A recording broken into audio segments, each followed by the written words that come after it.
तो current affairs के अंतर्गत जो आपका अगला टॉपिक है वो आपका जुड़ा हुआ है महिला एवं बाल विकास मंत्रालय की एक योजना से। ठीक है, महिला एवं बाल विकास मंत्रालय की एक योजना भी आरंभ की गई है पॉक्सो पीड़ितों की देखभाल और सहायता के लिए।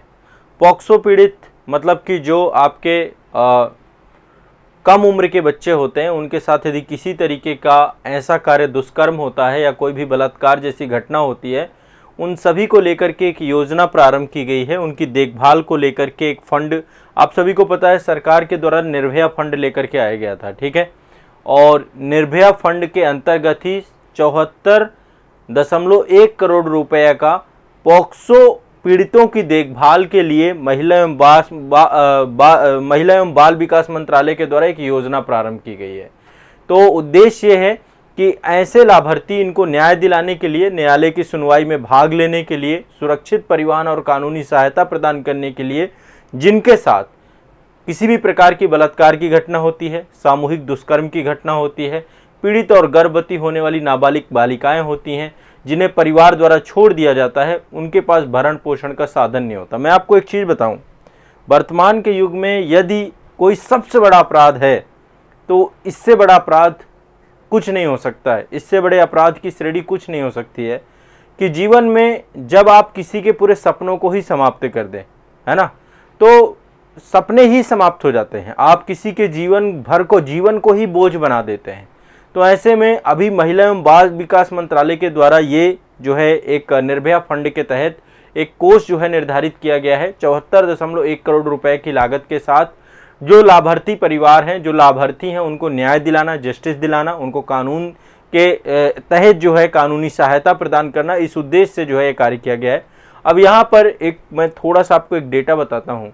2021 में राष्ट्रीय अपराध रिकॉर्ड ब्यूरो जो हमारा है, उसके अनुसार पॉक्सो अधिनियम के तहत जो टोटल कुल दर्ज केस हैं, आपको शायद पता हो 51,863 केस हैं टोटल। ठीक है, टोटल कितने हैं? 51,863 केस हैं। ये तो संख्या मात्र रिकॉर्ड में दर्ज है। बहुत बड़ी संख्या में लोगों को न्याय नहीं मिल पाता है, वो कानूनी सहायता तक नहीं पहुंच पाते हैं, पुलिस FIR नहीं लिखती है, और जो अपराधी होता है वो इतना ज़्यादा मजबूत होता है कि कहीं ना कहीं पे उसके खिलाफ किसी तरीके की एक्टिविटी नहीं हो पाती है। तो राष्ट्रीय अपराध रिकॉर्ड ब्यूरो के अनुसार पॉक्सो अधिनियम के तहत जो है टोटल जो है 51,863 मामले 2021 के डेटा के अनुसार हैं। ये आपको ध्यान रखना होगा। तो अभी निर्भया फंड के तहत 74.1 करोड़ रुपए की लागत के साथ जो है एक योजना प्रारंभ की गई है। योजना का उद्देश्य है कि पीड़ित बालिकाओं को एक मंच प्रदान करना, उनको समर्थन और सहायता देना, उनको हर तरीके की मदद देना। एक तो देखो, पीड़ित, चूंकि पॉक्सो का मतलब है जो नाबालिग बच्चे हैं, है ना, उनके साथ यदि किसी तरीके की दुष्कर्म जैसी घटनाएं होती हैं तो शिक्षा से जुड़ी हुई यदि उनकी कोई प्रॉब्लम है, शिक्षा उन्हें उपलब्ध कराना, पुलिस सहायता उपलब्ध कराना, चिकित्सा उपलब्ध कराना, है ना। चिकित्सा में एक तो जो मातृत्व चिकित्सा है और नवजात शिशु को लेकर चिकित्सा है, मनोवैज्ञानिक सहायता देना, मानसिक परामर्श देना, कानूनी सहायता देना, बालिकाओं के लिए बीमा कवर सहित तत्काल, आपातकालीन और गैर आपातकालीन पहुंच की सुविधा उपलब्ध कराना। तो आप सभी लोग जो है, ये एक मंच है जिस मंच के तहत जो है पूरा का पूरा प्रयास किया गया। और नाबालिग की उम्र जो है 18 साल से कम मानी गई है यहाँ पे। ठीक है, और भारतीय दंड संहिता की धारा 376 और 376 AE, वैसे अभी जो है आपको पता है कि जब नई जो है भारतीय न्याय संहिता आ जाएगी उसके तहत धाराएं बदल जाएंगी, लेकिन अभी IPC है तो IPC की धारा 376 के तहत कार्रवाई की जाती है और जो है ये हमें इस योजना के तहत काम किया गया है। ठीक है, तो ये आपको ध्यान रखना होगा। और जो ये योजना लाई जा रही है, इस योजना का लाभ प्राप्त करने के लिए पीड़ित बालिका के पास FIR की प्रति का होना आवश्यक नहीं है कि उसकी FIR हो गई है तभी उसको बेनिफिट दिया जाएगा। ठीक है, तो एक आपका सामाजिक न्याय की दिशा में एक बड़ा प्रयास जो है महिला एवं बाल विकास मंत्रालय का अभी किया गया है। ठीक है, चलिए अब आप लोग जो है एक टर्म्स आप लोगों ने सुना हो, रूरल वास। ठीक है, ये रूरल वास पार्टनर फोरम की बात कर रहा हूं मैं, RWPF की बात कर रहा हूं। ठीक है, RWPF क्या है? एक जो है 21 जुलाई 2023 को द्विदिवसीय राष्ट्रीय सम्मेलन बुलाया गया था जल शक्ति मंत्रालय के द्वारा। ठीक है, जल शक्ति मंत्रालय के द्वारा क्या किया गया था, एक जो है आपका 2 दिवसीय राष्ट्रीय सम्मेलन बुलाया गया था। ठीक है, ये कहाँ बुलाया गया था, विज्ञान भवन नई दिल्ली में। तो इस सम्मेलन का जो उद्घाटन किया था केंद्रीय जल शक्ति मंत्री हैं गजेंद्र सिंह शेखावत। ठीक है, तो इसका नाम क्या रखा गया, रूरल वास पार्टनर फोरम, RWPF एक फोरम है आपका ये। ठीक है, और ओवरऑल समझिए, ओवरऑल उद्देश्य सिर्फ यही है, स्वच्छ जल, स्वच्छ पेयजल, इस दिशा में काम करने को लेकर के जल शक्ति मंत्रालय के द्वारा जल जीवन मिशन चलाया जा रहा है, स्वच्छ भारत ग्रामीण मिशन चलाया जा रहा है। इस विषय में जो प्रगति हो रही है उस प्रगति के कार्यान्वयन के समर्थन करने के लिए ये पूरा का पूरा प्रयास किया जा रहा है। ठीक है, तो जल जीवन मिशन और स्वच्छ भारत मिशन की दिशा में प्रगति जो हो रही है उस प्रगति को दिशा में काम करना। ठीक है, तो ये जो है आपका रूरल वास पार्टनर फोरम को जो है लॉन्च किया गया था, ये आपको ध्यान रखना है। और इसके लिए ये फोरम आपका बनाया गया रूरल वास। इसका ओवरऑल उद्देश्य है कि जितने भी लोग इससे जुड़े हुए हैं, जितने भी स्टेक होल्डर्स हैं, जितने भी केंद्र और राज्य सरकार है, सभी विकास भागीदारों को एक साथ एक मंच प्रदान करना, जो जल और स्वच्छ पेयजल से जुड़े हुए इंटेलेक्चुअल विचार मंच है उनको एक जगह पे लेकर के आना, जो वास्ट क्षेत्र है उनकी चुनौतियों की पहचान करना और उससे जुड़ी हुई नीतियों का निर्माण करना और इस मिशन के उद्देश्यों का बेहतर क्रियान्वयन करना, उसके विषयगत विशेष अभियान उपलब्ध कराना, ये अल्टीमेट पूरा का पूरा उद्देश्य है RWPF का। ठीक है, तो रूरल वास पार्टनर फोरम का पूरा उद्देश्य है, ये आप लोग ध्यान रखिएगा। ठीक है, तो ये एक इम्पॉर्टेंट जो है आपका करंट अफेयर्स है RWPF को लेकर के, ध्यान रखना है इसको। RWPF को लेकर के एक करंट अफेयर्स ये है, सभी लोग अब ध्यान से लिखते जाइएगा RWPF को लेकर के। ठीक है, RWPF मैंने आपको बता दिया। ठीक है, और इसका एक सचिवालय भी बनाया गया है, स्वच्छता विभाग और पेयजल विभाग, ये दोनों विभागों को लेकर के है। ठीक है, और इसके दिशा में काम किया जाएगा। यहाँ पे आप देख रहे होंगे पीछे आपको एक तापीय परियोजना दिख रही होगी और ये तापी परियोजना है ओबरा डी तापी परियोजना। ओबरा टी तापी परियोजना जो है अभी इसका प्रस्ताव अनुमोदित किया गया है 11 जुलाई 2023 को और इसका अनुमोदन किया है उत्तर प्रदेश के मंत्रिमंडल के द्वारा। ठीक है, ओबरा डी, अब आपको लगेगा होगा कि सर ओबरा डी जो है ये किस चीज से जुड़ी हुई है, तो ये NTPC और उत्तर प्रदेश राज्य विद्युत निगम लिमिटेड है, UPPCL बोलते हैं हम लोग, इन दोनों के संयुक्त ज्वाइंट वेंचर के तहत एक मेगा ऊर्जा निगम प्राइवेट लिमिटेड के द्वारा जो है ये क्या बनाया गया है, एक ओबरा डी ये विद्युत संयंत्र है। इसमें टोटल 2 जो है इकाइयां स्थापित की जा रही हैं 800 मेगावाट क्षमता की, टोटल 1600 मेगावाट क्षमता यहां पर जो है बनाई जाएगी। तो जो है ओबरा डी तापी परियोजना, ये आपका जो है इसका हेडिंग है, ये आप देख पा रहे हैं, ये है ओबरा डी तापी परियोजना। ये 1600 मेगावाट क्षमता की, 800 मेगावाट के 2 यहाँ पर जो है आपके संयंत्र हैं। और इसका उद्देश्य, इसमें कौन कौन से हैं, एक तो आपका जो है NTPC है, सभी लोग जानते हैं NTPC के बारे में, दूसरा उत्तर प्रदेश राज्य विद्युत निगम लिमिटेड है और साथ में जो है आपका मेजा ऊर्जा निगम प्राइवेट लिमिटेड है, मेजा ऊर्जा प्राइवेट निगम लिमिटेड है। इन सभी के साथ जो है जुड़ाव है NTPC, UPPCL और साथ में मेजा ऊर्जा निगम प्राइवेट लिमिटेड।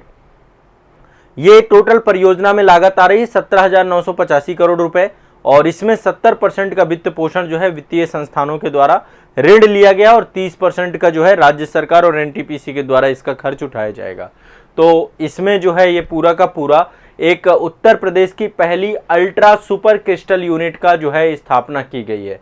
ठीक है, ओबरा डी, ध्यान रखिएगा, ओबरा डी की स्थापना की गई है और यहाँ पर जो है इस परियोजना में राज्य सरकार और NTPC जो 2 हैं आपकी, इनकी कितनी रहेगी, इनका टोटल रहेगा 30%। ठीक है, और 70% वित्त पोषण जो करेंगी वो वित्तीय संस्थानों से पैसा लिया जाएगा। ठीक है, वित्तीय संस्थान जितने भी बैंक और ये सारी चीजें होती हैं ना। ठीक है, तो एक तो आपको ये ध्यान रखना ओबरा डी के बारे में, एक नई यूनिट आपकी स्टार्ट की जा रही है, उस नई यूनिट के तहत ये पूरा का पूरा काम किया गया है। ठीक है, ओबरा डी परियोजना को लेकर के। अब नेक्स्ट आगे बढ़ते हैं, अगला जो है आपका है भारत और वियतनाम को लेकर के। भारत वियतनाम संयुक्त व्यापार उप आयोग की 5वीं बैठक अभी हुई है। 5वीं बैठक हुई है इंडिया वियतनाम ज्वाइंट ट्रेड सब कमीशंस, जिसको हम बोलते हैं JTSC। इसका जो है आपका अभी 7 से 8 अगस्त के दिन जो है भारत वियतनाम संयुक्त व्यापार उप आयोग की 5वीं बैठक हुई है। ठीक है, फिर से एक बार आप लोग लिखना चाहें लिख लीजिए, भारत वियतनाम संयुक्त व्यापार उप आयोग की 5वीं बैठक हुई है। कहाँ हुई है? नई दिल्ली में। 7 से 8 अध्यक्ष की हुई है। और भारत की ओर से जो हमारे वाणिज्य और उद्योग मंत्रालय के वाणिज्य विभाग के अतिरिक्त सचिव हैं राजेश अग्रवाल जी, और वियतनाम की ओर से जो है फान थी थांग, ठीक है, फान थी थांग जो है वो जो है इसमें जुड़ी थी, और राजेश अग्रवाल और ये फान थी थांग है। तो इस बैठक में दोनों पक्षों के द्वारा जो लॉजिस्टिक चुनौतियां हैं उनको काबू पाने के लिए और जो हमारी पोत हैं, बहुत सारे माल ढुलाई हैं, उनमें सहयोग के लिए, वायु संपर्क में सुधार के लिए, इन सभी पे जो है बात की गई, चर्चा की गई। तो भारत वियतनाम के बीच में जो है ये आपको पता होगा। देखो एक चीज ध्यान में रखिएगा, आपको एक बात ध्यान रखना है कि वियतनाम भी हमारा बहुत बड़ा वैश्विक जो है एक तरीके से भागीदार है। ठीक है, आसियान देशों में जो 10 देश हैं आसियान के, उनमें से 5वें नंबर का सबसे बड़ा भागीदारी हमारा वियतनाम ही है। टोटल 14.7 बिलियन अमेरिकी डॉलर का भी व्यापार है हमारा द्विपक्षीय। 14.7 बिलियन अमेरिकी डॉलर, US डॉलर का क्या है, ये टोटल व्यापार है दोनों देशों के बीच में। ठीक है, और हमारा अभी प्रयास यही है कि इसको और बढ़ाया जाए। अभी वियतनाम की बात करें तो टोटल आसियान कंट्री में से 11.2% जो है वियतनाम के साथ व्यापार है, और भारत जो है वियतनाम के साथ लोहा हो गया, इस्पात हो गया, कृषि हो गया, पशु उत्पादों से जुड़े हुए जितने भी, जैसे मांस हो गया, पशु चारा हो गया, अनाज हो गया, समुद्री उत्पाद हो गए, इन सभी को लेकर के ट्रेड करता है, व्यापार करता है। तो फार्मास्यूटिकल सेक्टर हो गया हमारा, तो व्यापक स्तर पे व्यापार होता है आपका। हाँ, अब यहाँ पे महेश रीवा जी पूछ रहे हैं सर जो बाइडन वियतनाम क्यों गए हैं अभी। देखिए आप एक चीज़ ध्यान रखिए, आपको शायद पता हो कि वियतनाम और US के बीच में संबंध पहले बहुत अच्छे नहीं थे। आपको बहुत लंबा समय लगा कोल्ड वार में वियतनाम और US के बीच में एक संघर्ष चलता रहा, जिसे हम वियतनाम युद्ध के नाम से भी जानते हैं। लेकिन वर्तमान में क्या है कि चीन जो आपका है, चीन दक्षिण चीन सागर को जिस तरीके से इन्वेड कर रहा है, तो अब कई प्रोस्पेक्टिव में किसी भी घटनाक्रम को देखा जा सकता है। वियतनाम आपको पता है कि पैसिफिक से जुड़ा हुआ है, ठीक है, और उधर दक्षिण चीन सागर से जुड़ा हुआ है। अन्य जो व्यापार, अन्य समझौते तो होंगे ही, लेकिन जो डायरेक्टली मैसेज दिया जाना है, यहाँ पे डायरेक्टली मैसेज दिया जाने का पूरा एक तो जो US और वियतनाम के संबंधों को बेहतर करना, और दूसरा जो है यहाँ पे काउंटर चाइना पॉलिसी जो चल रही है, उस पॉलिसी, दक्षिण चीन सागर से जुड़े हुए मुद्दे, इन सभी को लेकर के इस यात्रा को देखा जा सकता है। तो हर एक यात्रा के कई सारे प्रोस्पेक्टिव निकलते हैं, और जब हम चीज़ों को देखते हैं तो उस हिसाब से ये पूरी आधिकारिक यात्राएं होती हैं समय के साथ साथ। दूसरा, आसियान एक बहुत बड़ा मुद्दा रहता है हमेशा कि आसियान के देशों को आपस में, हर एक कंट्री चाहती है कि 10 देशों का ग्रुप, 10 देशों का समूह जो है उनके साथ ट्रेड करे, व्यापार करे, उनसे जुड़ी हुई चुनौतियों को समझे। तो ऐसे में अमेरिका की अपनी प्रो आसियान नीति हो सकती है, अमेरिका की अपनी काउंटर चाइना नीति हो सकती है, अमेरिका की अपनी पैसिफिक क्षेत्र में प्रेजेंस बनाने की नीति हो सकती है। तो आप इसको कई दृष्टिकोणों से, जब कभी अंतर्राष्ट्रीय संबंधों को देखिए तो आपको ब्रॉड स्केल में देखना पड़ेगा किसी भी चीज को। तो अभी जो बाइडन जो है भारत के G20 शिखर सम्मेलन के तुरंत बाद वियतनाम की यात्रा पे भी गए। ठीक है, चलिए आगे चलते हैं। नेक्स्ट अगला जो है आपका, ये आपको मैंने बताया कि अभी 5वां इंडिया वियतनाम ज्वाइंट ट्रेड हुआ है, और हमारे लिए भी वियतनाम बहुत इंपॉर्टेंट है क्योंकि बहुत बड़ी संख्या में प्रवासी भारतीय यहाँ रहते हैं। यहाँ पर जो है रोजगार उपलब्ध हो रहा है, यहाँ पर कई सारे यूनिट्स लगे हुए हैं। ठीक है, और भारत के लिए ट्रेड को लेकर के एक बहुत बड़ी बात यहाँ पे देखने को मिल सकती है। आगे चलते हैं। नेक्स्ट अभी देखो G20 शिखर सम्मेलन आपका हो गया, इसके लिए मैं अलग से पूरा एक कंप्लीट सेशन लूंगा जिसमें मैं G20 को बहुत डिटेल में आपको बताऊंगा। अभी जो है G20 जब शिखर सम्मेलन हुआ था, G20 की अध्यक्षता में ही एक नया कॉन्सेप्ट आया था, थिंक 20 शिखर सम्मेलन। अभी देखो G20 G21 हो गया है। भारत में ये जो है एक बड़ा सौभाग्य है कि अब अफ्रीकी संघ को भी सम्मिलित करके अब जो ब्राजील में होगा अगले साल, अगला G20 19वां G20 शिखर सम्मेलन कहाँ है? ब्राजील में। देखो 17वां इंडोनेशिया में, 18वां भारत में, और जो आपका नेक्स्ट जो आपका G20 होगा वो होगा ब्राजील में। तो भारत की G20 की अध्यक्षता के साथ बहुत सारे लंबे समय से जो है आपके समिट चल रही थी, आपस में बैठ रहे थे, जो है सम्मेलन हो रहे थे। तो ऐसे एक कॉन्सेप्ट निकल के आया था थिंक 20 का। क्या निकल के आया था? Think 20 summit. तो कभी T20 पूछ ले तो T20 में क्रिकेट मैच मत लिख देना, T20 का मतलब है थिंक 20, ठीक है। और भारत की G20 अध्यक्षता के तहत ही 31 जुलाई से 2 अगस्त 2023 के बीच में मैसूर कर्नाटक में जो है थिंक 20 का जो है आयोजन किया गया था। और इसमें विश्व भर के जो है नीति विशेषज्ञ जो हैं, थिंक टैंक जो है, उन्होंने इसमें भाग लिया था। और इस दौरान जो है सतत विकास पे बात हुई थी, उचित जीवन शैली पे बात हुई थी, व्यापक अर्थव्यवस्था और व्यापार पे बात हुई थी, महिलाओं के नेतृत्व के विकास पे बात हुई थी, डिजिटल बदलाव पे बात हुई थी, हरित बदलाव पे बात हुई थी, वित्तीय व्यवस्था आदि मुद्दों पर चर्चा हुई थी। तो थिंक 20 क्या है? G20 का एक कार्य समूह है, लाइक जो कह सकते हैं कार्य समूह, लाइक मतलब एक कमीशन है उसके अंदर का, जो बहुपक्षीय समूहों के विचारों के कोष में काम करता है। और इसका उद्देश्य यह है कि G20 में प्रासंगिक नीतिगत मुद्दों को उठाया जा सके। देखो G20 के अंतर्गत आपको पता है कि कई सारे मुद्दों को उठाया जाता है। मुख्य तौर पे तो आर्थिक तौर पे ये पूरा बना था, लेकिन अब वर्तमान में आर्थिक के साथ साथ ये पर्यावरण की चुनौतियां, आतंकवाद की चुनौतियां, और जो युद्ध चल रहे हैं, जैसे अभी रूस यूक्रेन युद्ध चल रहा है, या कोविड जैसी समस्याएं, इन सभी मुद्दों पर भी यहाँ पर चर्चा होती है, इन सभी मुद्दों पर डिस्कशन होता है। आतंकवाद को लेकर के काफी डिस्कशन होता है G20 शिखर सम्मेलन में। तो ऐसे में हमें इस बात को ध्यान में रखना चाहिए कि G20 शिखर सम्मेलन में किन मुद्दों को उठाया जाना है, उसमें T20 कार्य समूह का बहुत बड़ा योगदान है। देखो G20 का कोई मुख्यालय सचिवालय नहीं है, कोई ऐसी संस्था नहीं है, शासी संनिकाय नहीं है, जो एग्जीक्यूटिव बॉडी नहीं है जो कि G20 शिखर सम्मेलन को ऑपरेट कर सके। इसके लिए एक ट्रोइका बनाई जाती है। ट्रोइका क्या है? इसमें 3 देश सम्मिलित होते हैं ट्रोइका में, जो इससे पहले जहां शिखर सम्मेलन हुआ है, जो वर्तमान में शिखर सम्मेलन कर रहा है, और जो आने वाले समय में शिखर सम्मेलन करेगा। इन 3 अध्यक्ष देशों के बीच में एक ट्रोइका बनाई जाती है। वो ट्रोइका ही क्या करती है? G20 शिखर सम्मेलन की शासी संस्था के तौर पे काम करती है। तो जैसे वर्तमान में यदि ट्रोइका की बात करें तो इससे पहले इंडोनेशिया में हुआ था शिखर सम्मेलन, वर्तमान में भारत में हुआ, और अगले साल ब्राजील में हुआ तो होगा।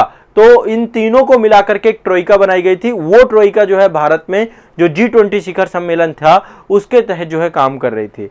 एक चीज और बता दूं, बहुत सारे बच्चों के ये प्रश्न आ रहे थे कि सर G20 शिखर सम्मेलन भारत में हो रहा है, इतना पैसा खर्च कर दिया गया है, पूरा पैसे का खर्च उठाता कौन है?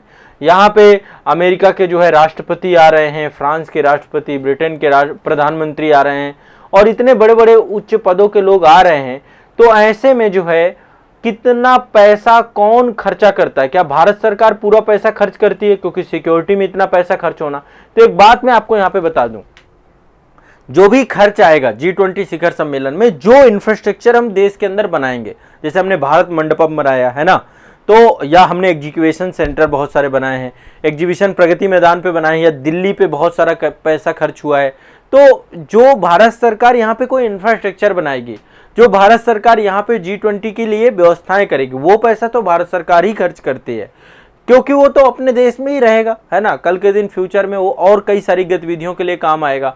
लेकिन जब अमेरिका के राष्ट्रपति आएंगे और उनके ऊपर जो भी खर्चा होगा वो अमेरिका खुद उठाएगा। ऐसा मतलब अमेरिका के राष्ट्रपति के ऊपर एक दिन में उनकी सुरक्षा से लेकर विभिन्न चीजों को लेकर 24 करोड़ का खर्चा है, एक दिन की बात कर रहे हैं। तो ये पूरा खर्चा भारत ही उठाएगा, अमेरिका अपना खुद उठाएगा। ब्रिटेन आएगा, ब्रिटेन अपना खर्चा खुद उठाएगा, चाहे यहाँ के होटल्स हों, चाहे यहाँ की जो भी चीजें हों। तो मतलब ये सारे खर्चे जो होते हैं ना, जो देश आते हैं, यहाँ तक कि हम बहुत सारे देशों को आमंत्रित भी करते हैं, वो भी खर्चा पूरा का पूरा वो देश ही उठाते हैं, ठीक है। तो ये जो है बेसिक बात है, आप थोड़ा सा जानिएगा। तो G20 के अंदर ही एक कार्य समूह है थिंक 20। इसका उद्देश्य है कि कौन कौन से मुद्दों को G20 में उठाना है। इसके लिए उच्च स्तरीय विशेषज्ञ समिति होती है, वैचारिक समूह होते हैं, वो सभी इस मंच पे आते हैं और डिस्कस करते हैं कि भाई जो है क्या क्या मुद्दे उठाए जाने चाहिए। तो कभी T20 की बात आ जाए तो ये भी G20 का ही एक कार्य समूह है, इसको हम बोलते हैं थिंक 20। ठीक है, क्लियर है। अब T20 का मतलब ये मत सोच लेना कि कोई क्रिकेट मैच है। ठीक है, T20 इक्वल टू G20 का ही एक कार्य समूह। क्लियर है, स्पष्ट है सभी को। तो ये आपका जो है G20 सीखा। अब बाकी G20 में अभी जो भारत की क्या उपलब्धियां रही, क्या मायने रहे, इसको लेकर के एक वीडियो हमारे जो है आपको टेलीग्राम ग्रुप वगैरह में भेजा भी गया है, बट एटलीस्ट मैं अलग से जो है एक सेपरेट क्लास इस पे लूंगा। तो अभी तक हमने एक तो T20 देखा, थिंक 20, इसके बाद जो है ये भारत वियतनाम के बीच में 5वीं बैठक हुई थी जिसमें जो है ट्रेड को लेकर डिस्कशन हुए काफ़ी सारे। इसके अलावा जो है आपका ये एक घटनाक्रम है, उत्तर प्रदेश में ओबरा डी में जो है एक यूनिट बनाई गई है 1600 मेगावाट की। रूरल वास के बारे में भी मैंने आपको बताया, RWPF, पेयजल और स्वच्छता की दिशा में काम किया जाना। इसके बाद जो है आपका ये महिला एवं बाल विकास मंत्रालय के द्वारा एक फंड जारी किया गया है निर्भया कोष से, जिसके तहत जो दुष्कर्म पीड़ित बच्चियां हैं, नाबालिग बच्चियां हैं, उनके शिक्षा, कानूनी सहायता से लेकर के उनके जीवन को बेहतर बनाने की दिशा में, सुगम बनाने की दिशा में काम किया जाएगा। तो ये आप सभी लोग याद कर लीजिए। ठीक है, सभी लोग इतना याद जरूर कर लें। ठीक है, चलिए।